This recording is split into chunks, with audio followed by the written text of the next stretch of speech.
Hey guys, I wanted to kind of show you guys.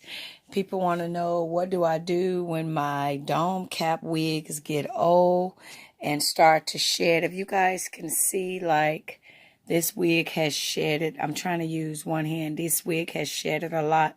So if you guys see when it's shed, I just cut off the excess thread, guys, and I sew tracks into there, guys. I re-sew tracks into there. So that's how you do the repair, guys. If the wig still got a lot of hair in it and just do a little bit of shedding, guys, I just add tracks back in there and I keep wearing the wig. So I just wanted to share that tip with you guys. So when y'all do the wigs on a dome cap and they shed, don't throw them away. Just cut off the excess thread where the hair shed and add more tracks in there, guys, and bring that wig back to life. Alrighty, guys. Bye-bye.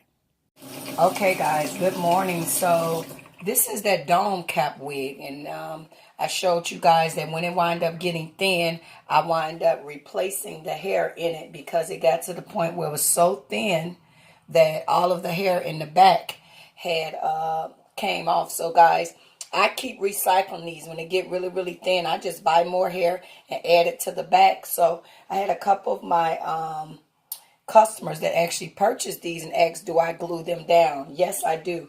I do glue these down, the dome cap wigs. So now I'm in the process, I'm going to clean it.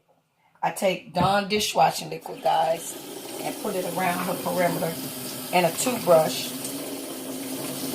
And after I did the mirror slide, so I still do the mirror slide method, but what the Dawn is going to do, you know, after you clean it, guys, it has that sticky residue. So this is how I clean the dome cap wigs that I glue down. I do glue mine down because I don't like them moving around. So I had a couple people to purchase them, and they're like, oh, can you still glue these down? Yep. And the only difference is it's not going into the lace. It's just right here on the band. And I like it a lot. And it's more easier than like if it's soaked through the lace. So I just keep doing that until I get all of the glue residue off. And then I flip it back over, guys. And I go through the motions then of washing it. So now I take the sink, fill it up, and then I just wash it, just like how you wash the other one, but I scrub the glue residue with the toothbrush and the Dawn. And I just put it down in there, guys, and keep all the hair going in the same direction. And I'm just going to wash it now. So that will be the way that I clean and repair these wigs, guys. And if you guys see when I'm washing it, I take it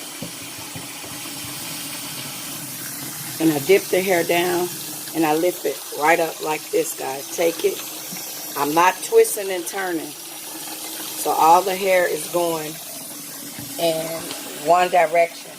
I'm not allowing the hair to go in different directions. So this one would be, this hair would be like 100% human hair with fillers in it, or this will be synthetic after I wash it with shampoo. With my synthetic wigs that have the synthetic fiber, I use a cap full of fabric detergent to soften those up. And this one is not the synthetic fiber. So after I wash it, now what I'm going to do is just condition it. You can either do leave-in conditioner or conditioner, and then I put it on the fan and let it dry. And then it's ready to wear again. And then you'll take the makeup and go right back down the center of the part. And these ones I also consider my rotating wigs. So thank you guys for watching. God bless. Bye-bye. So now the wig has been washed, conditioned, it's wet, and I'm going to leave it on my mannequin head and allow it to dry. But you can restore those dome cap wigs when you make them on the sewing machine or by hand. Thank you guys for watching. God bless. Bye-bye.